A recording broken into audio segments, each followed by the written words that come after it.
अर्जुन उवाच अथ केन प्रयुक्तोऽयं पापं चरति पुरुषः अनिच्छन्नपि हि वाष्णेय बलादिव नियोजितः।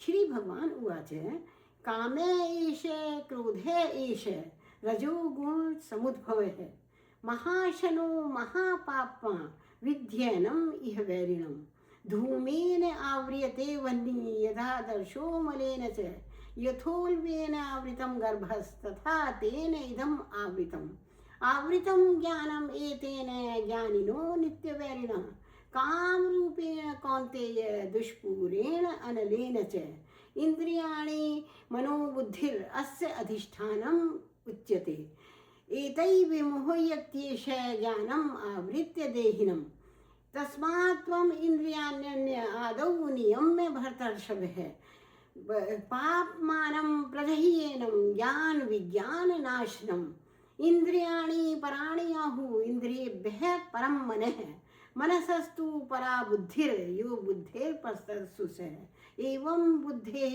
परं बुद्ध्वा संस्थभ्य आत्मानम् आत्मना जहि शत्रुं महाबाहो कामरूपं दुरासदम्।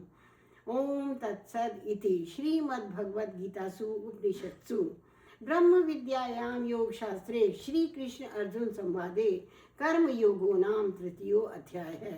इस प्रकार से अर्जुन पूछता है कि कभी कभी जब मनुष्य न चाहते हुए भी पाप कर्म का जबरदस्ती ही करता है उसका क्या कारण है।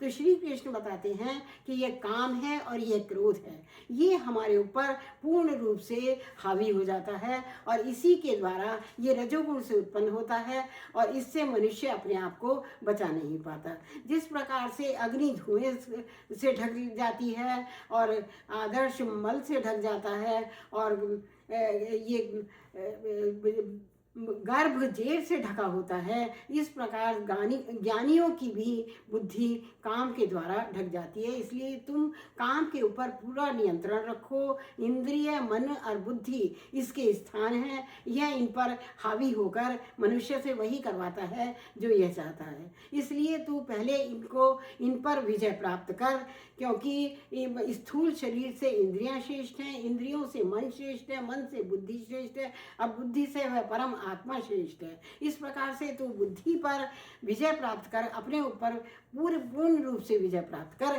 तभी तू इस शत्रु पर विजय प्राप्त कर पाएगा और परम लक्ष्य को प्राप्त कर सकेगा।